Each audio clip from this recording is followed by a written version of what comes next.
Story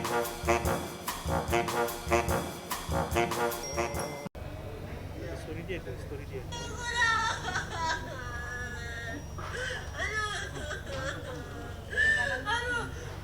Ini dia jerit-jerit, keluar darah, kemudian sampai dipanggil Rukia dan lain-lain dan dibawa ke medis. Terakhir ada pendarahan dan lain-lain. Jadi ini bukan sesuatu yang mudah ya bagi dia, dan saya harapkan mohon doa dari kalian.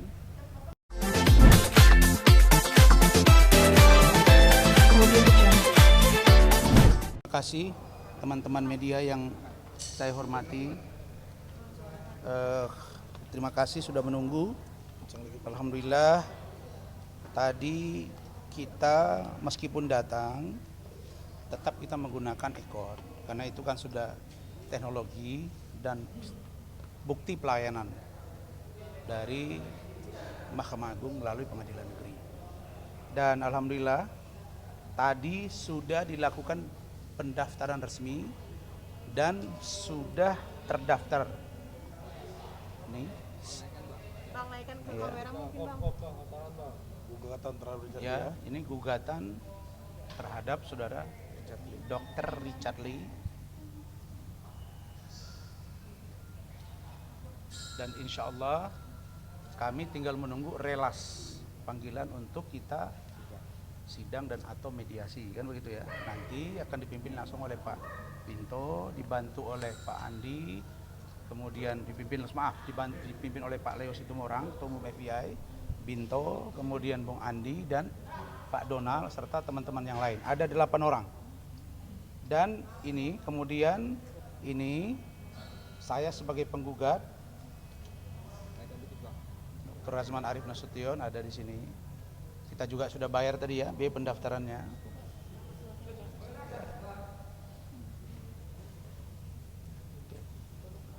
Oke. Nah, untuk lebih detailnya saya persilakan Pak Leo untuk menyampaikan. Nah, beliau nanti yang akan pimpin sidang. Ya, terima kasih. Tadi kita sudah daftar gugatan, sudah diterima, dan mungkin nanti 2 minggu dari sekarang mungkin nanti udah panggilan untuk kita sidang. Kita ingatkan untuk Richard Lee, ya hati-hati dalam memutus kuasa terhadap lawyer. Jadi jangan sembarangan, ya. Jangan mau diiming-imingin orang lain. Ya, ini sudah resmi gugatannya, kita tunggu aja nanti mainnya nanti sidangnya. Itu aja. Terima kasih. Silakan Binto sebelum Andi nanti. Saya tambah ya, terkait dengan imaterialnya itu 5,7, ya. Materialnya itu 5,7 miliar, imaterialnya 15 miliar. Nah, itu Sama aja, sama Berarti abang merasa dirugikan apa enggak secara kesehatan? Oh iya. Untuk ini jujur bukan lagi dirugikan, sangat rugi pun saya. Pertama materi, tapi di luar itu kan nama baik. Bayangkan kalau saya tidak gugat ini, besok-besok yang puluhan kontrak dengan saya perusahaan dan atau pribadi itu akan putus. Nah karena itu Richard ini harus menjadi perbandingan bagi yang lain, termasuk untuk seluruh pengacara di Indonesia. Jadi jangan sampai ada orang yang suka-suka.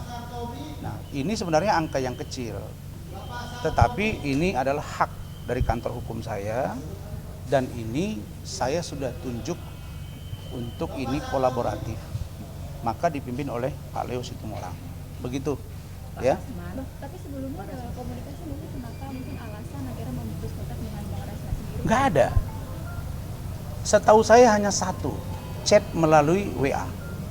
Pagi-pagi, jadi Richard malam itu ditahan, oke, dan dia ditahan itu sore, kemudian tahan 1 malam, kemudian jam 10 malamnya setelah 1 malam itu saya diberitahu oleh Kasubdit Cybercrime Polda Metro Bung Rofan. Beliau bilang, Bang, kita permohonan abang untuk ditangguhkan sudah dikabulkan dan abang silakan datang. Datanglah saya, oke, dikabulkan. Richard pada waktu itu keluar pakai celana pendek, ada di Instagram saya. Kemudian saya pulang dan perdebatan itu malam itu memang sudah ada karena dia mengatakan ada orang atau invisible hand yang datang dari pintu belakang ke petinggi Polri. Nah itu yang saya konfirmasi langsung ke Pak Kapolda. Kenapa? Karena yang berwenang itu Kapolda. Tidak boleh bawa nama Mabes Polri urusan ini, karena yang bertanggung jawab itu Pak Kapolda kan. Saya tanya langsung Pak Fadil Imran, beliau bilang tidak. Itu ada saksi Pak Dirkrim Sus Pak Aulia, Kombes Aulia Lubis, bahwa Pak Kapolda bilang itu surat Pak Rasman, sehingga kita menangguhkan, dijamin oleh istrinya. Nah, sampai hari ini Richard tidak buktikan itu. Nah, lalu kemudian dia mengatakan bahwa saya tidak profesional misalnya. Itu pun tidak ada kata-kata itu. Dan di dalam WA pagi-pagi saya kaget, dia bilang, "Dear Pak Rasman, mulai hari ini Pak Rasman tidak saya izinkan bicara ke media mengatasnamakan saya dan lainnya." Lah. Selama ini sejak dia jadi pegang kuasa dan saya ini bertindak untuk nama klien, saya melakukan tindakan hukum, justru saya yang harus melakukan itu. Dia yang harus lapor ke saya kalau dia melakukan tindakan apa-apa. Dan dia justru ketika dia ditahan malam itu, dia minta handphone untuk memberitahu istrinya. Ternyata dia menyuruh untuk live dan memposting video dia yang sudah dia buat di belakang saya. Jadi kalau secara hukum dia melanggar gitu. Dia memberi kuasa ke saya tapi dia bekerja sendiri. Itu dia lakukan. Nah, karena itu maka pelanggaran ini serius. Dan di samping malam itu dia tidak bisa membuktikan invisible hand itu, besoknya dia chatting begitu, saya langsung bilang, "Loh, kok Anda larang-larang saya? Kan kita sudah komunikasi. Tapi kalau jujur, yang bicara ke media itu siapa? Kan Anda," saya bilang. "Istri Anda yang ngomong-ngomong di Instagramnya, minta-minta tolong ke Kapolri, segala macam. Lah, saya harusnya itu izin saya dong. Kok saya malah dilarang-larang?" Itu satu. Yang kedua saya bilang, "Oh, kau sudah mau cabut kuasa, saya sudah feeling nih." Nah, dia nggak jawab. Yang ketiga barulah masuk surat dari dia mengatakan bahwa tolong di review kembali kontrak-kontrak dari perusahaan dia. Nggak masuk itu dalam objek pekerjaan saya dengan dia. Jadi kalau dia kontrak besok misalnya dia kerja sama bangun WC toilet, masa urusan saya itu? Kerja sama selesai toilet tanggal sekian bulan sekian terus ada masalah. Jadi itu mengada-ngada. Nah karena itu Richard, saya sampaikan ke kau, saya kan tidak pernah memulai. Kau yang memulai, ya sudah kita bertempur di sini. Ada bahasa bilang Rasman belum melakukan jalur hukum. Tunggulah, kan saya menunggu waktu saja, ya sudah ini. Nanti biar dipimpin Pak Leo, kita sidang, kita siap. Sampai Mahkamah Agung saya hadapi kau Richard. Saya nggak pernah bilang saya orang kaya, tapi saya dikasih Allah cukup untuk berperang melawan kau. Oke? Pak Rasman, Nah, mau bertanya, apabila gugatan ini sudah dilaporkan dan sudah didaftarkan, terus apabila ada kemungkinan kalau Pak Richard mengetahui hal ini untuk dia kembali meminta bicara baik-baik dengan Pak Rasman, saya sudah serahkan ke Pak Leo Situmorang. Biar Pak Leo dan tim yang komunikasi, ada Pak Rusdi, ada Bung Anwar, ada Bu Ida Neti, itu silakan nanti Pak Leo yang komunikasi. Kita sudah ada kok sampaikan ini. Sudah ada tim. Oke. Cukup ya. Nah, baru yang terakhir. Saya sudah dihubungi tadi oleh pihak Kementerian Pemberdayaan Perempuan dan Perlindungan Anak. Ada nomor teleponnya. Tadi kan saya bilang, saya nggak mau bilang tadi dihubungi karena dia bilang tadi jam 12. Saya tunggu, ternyata ditelepon. Namanya Denia ya, dari Sapa. Dan mungkin begitu kode mereka kan. Dan besok jam 9 saya upayakan, meskipun dalam keadaan sakit, saya upayakan Saudara Iklim Hakim akan datang ke Kementerian Pemberdayaan Perempuan dan Perlindungan Anak Republik Indonesia di Jalan Merdeka Barat. Besok kami akan ketemu, semua data akan saya bawa, dan kami akan buat surat minta satu perlindungan hukum dan minta bantuan hukum. Satu. Yang kedua, meskipun saya sebagai kuasa hukum pribadi diminta oleh beliau, tapi saya kan merasa perlu bantuan orang. Karena itu saya minta bantuan FBI dan teman-teman yang lain, termasuk Andi dari Run Law Firm, untuk membantu kami. Bersedia Dinda ya? Siap besok. Dan bahkan diwacanakan oleh Pak Ketua Umum, Pak Leo dan Pak Donald ini, bahwa FBI akan mengangkat Saudara Iklim Hakim menjadi Serikandi Forum Batak Intelektual. Karena apa? FBI bukan saja organisasi ke masyarakat yang bersifat kesukuan, tapi peduli sebagai fungsi sosial kontrol. Barangkali untuk ini terkait dengan rencana ini, saya silakan Bung Leo bicara.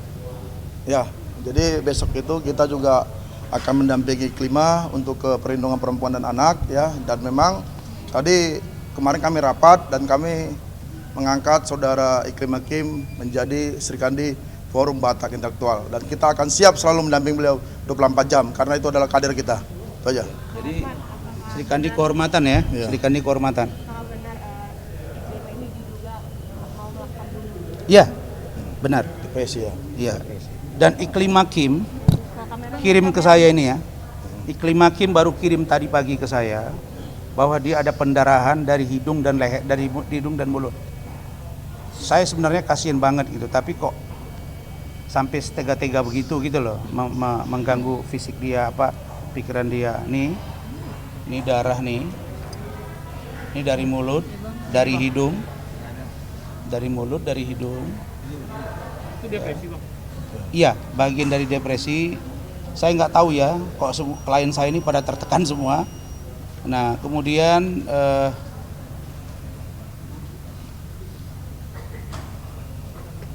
ini ya, ini video tadi.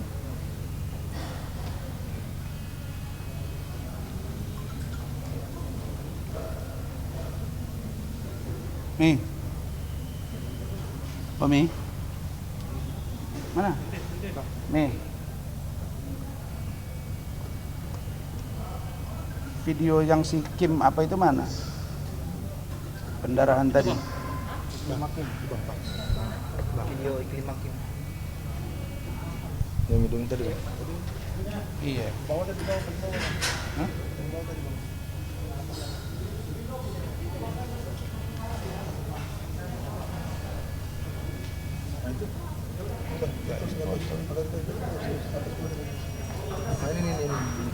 Enggak, ini yang tadi. Bukan. Hapus ya. Lucu, di story dia ada di story.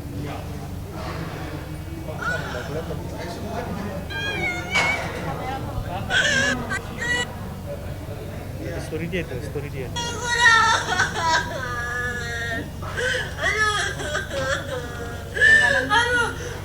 Ini dia jerit-jerit, keluar darah, kemudian sampai dipanggil Rukia dan lain-lain dan dibawa ke medis. Terakhir ada pendarahan dan lain-lain. Jadi ini bukan sesuatu yang mudah ya bagi dia, dan saya harapkan mohon doa dari kalian, dan besok saya akan bawa data-data, kan bukan untuk konsumsi umum, untuk konsumsi kementerian. Karena mereka membuat, maka saya akan bawa data, sajikan apa sih yang terjadi dengan Kim yang dilakukan oleh Hotman Paris, yang diduga ya, apa sih yang dichatkan, dichatting melalui WhatsApp dan lain-lain oleh Hotman Paris terhadap Kim. Salah satu yang sudah saya kirim itu sudah ada di Hotman Paris. Apa sih? Nah itu besok kita akan ungkap gitu. Jadi saya enggak, karena sudah ada pembicaraan dengan Hotman 7x24 jam itu, sebelum itu sudah ada, dan ini juga masih saya bersabar. Nah tapi karena saya lihat niat baik sudah mulai dilangkahi oleh dia tidak komitmen, sudah kita tempuh ini. Nah jadi sebelum sampai ke kepolisian, Kim minta ini, diminta dulu dukungan dari banyak pihak karena memang dia perempuan, punya anak dan lain-lain. Dan saya terima kasih dari Kementerian Perempuan sudah merespon. Ini bukan kami yang memulai, dan ternyata Kementerian Perempuan dia respon. Dia lihat ini sudah viral, maka dia minta verifikasi. Besok saya akan upayakan datang. Setelah itu kami akan ke Komisi Perlindungan Perempuan lagi, Komnas, dan juga Komisi Perlindungan Anak. Ya. Jadi ini bukan penggiringan opini, tapi ini instansi terkait. Sehingga ketika nanti dibuat laporan, itu sudah benar-benar klop. Nah, kemudian tadi Iklim Hakim telepon saya, mengatakan bahwa suaminya itu sangat keberatan dengan tuduhan-tuduhan melalui pesan-pesan yang dikirim oleh HP, ya, yang menyebut ini anak dititip, ini itu tidak benar, ya, itu tidak benar. Jadi kemungkinan besar suaminya akan juga bereaksi. Saya tidak tahu reaksi seperti apa, tapi yang pasti Kim sekarang disupport oleh mantan suaminya ya, karena mereka punya anak itu, ya, oke. Mantan suami Iklim Hakim, ya. Sukabumi, ya. Kelima, mengeluarkan darah dari hidung kan gosipnya dia menabrakkan diri apa tabrakan? Masa tabrakan itu? Kalau keluar hidung itu pecah kepala mestinya itu kalau tabrakan. Dia stres, ya, dia stres. Hah? Begini, saya tunjukin lagi yang terbaru dia kirim ya. Kan dia dibilang tinggal di Mangga Besar. Ini begini, Hotman ini katanya dia legal mind. Kalau orang legal mind bicara itu tidak boleh menuduh dan itu bisa berimplikasi negatif kalau kita ngomong bisa secara keseluruhan. Contoh, kalian kasus Edi Mulyadi, oke? Dia mengatakan bahwa tempat ibu kota negara Nusantara itu Jin buang anak. Okay? Hotman kan selalu bilang tinggal di Mangga Besar. Dan konotasi yang disebut itu seolah-olah di situ ada orang-orang, katakanlah itu orang-orang jahat. Katakanlah dalam dugaan saya itu perempuan-perempuan nakal. Saya mau kasih tahu, di situ banyak orang baik juga. Dia menjustifikasi loh. Ini bahaya nih Hotman ini. Nah, karena itu dibuktikanlah oleh si Kim tadi ke saya. Dia kirim ini barusan. Nih. Sini saya bacain dulu ya. Ini bukti transfer. Jadi dia itu kan dibilang tinggal di Mangga Besar. Oke. Dia dapat transferan duit untuk sewa apartemen mansion. Saya sudah ke apartemennya dan saya sudah datang dan itu sudah disewa 1 tahun. Dan itu baru ya, baru mungkin ada 10 bulan lagi. Oke. Oke. Dan Kim ini ada bukti transferan uang sewa apartemen mansion. Oke. Dia ada di situ di tempat temannya 1 bulan karena apartemen itu kosong. Tapi itu pun dia nggak mau berspekulasi, dia jawab dengan ini. Saya baca ya, astagfirullah. Dalam keadaan saya yang sedang sakit, saya dipaksa oleh keadaan untuk menjawab satu statement pihak sana. Nah, dia pihak sana itu kita duga ke Hotman Paris ya. Tapi hanya satu yang akan saya jawab, yang lain biarkanlah. Saya tidak mau terkesan membela diri di publik. Poin penting, saya tidak pernah menampik kalau saya pernah tinggal di sana selama 1 bulan. Tinggal di sana ya, tidak mengatakan tinggal satu bulan di tempat kawannya. Dan sama dengan Mangga Besar, oke? Nah, dan tolong jangan anggap setiap orang yang tinggal atau pernah tinggal di sana itu dengan pandangan negatif. Bersihin dulu pikirannya. Silakan baca sendiri mutasi rekening ini. Pada tanggal berapa saya transfer, cukup saya jawab ini saja dan saya perlu fokus terhadap kesehatan saya. Terima kasih. Jadi dia ini nuduh-nuduh orang gitu, ya. Apa? Cukup ya? Oke, besok kita lanjutkan. Ya, jam 9. Jam 9 saya upayakan Iklim hadir. Saya baru telepon dia. Hah? Saya sedang koordinasi dengan mantan suaminya besok di Kementerian PPA. Ah, iya, di sini Jalan Merdeka Barat. Sudah janjian jam 9 karena saya jam 11 ada besok meeting. Dan setelah itu saya akan ke luar kota untuk ngurusi klien yang lain. Oke?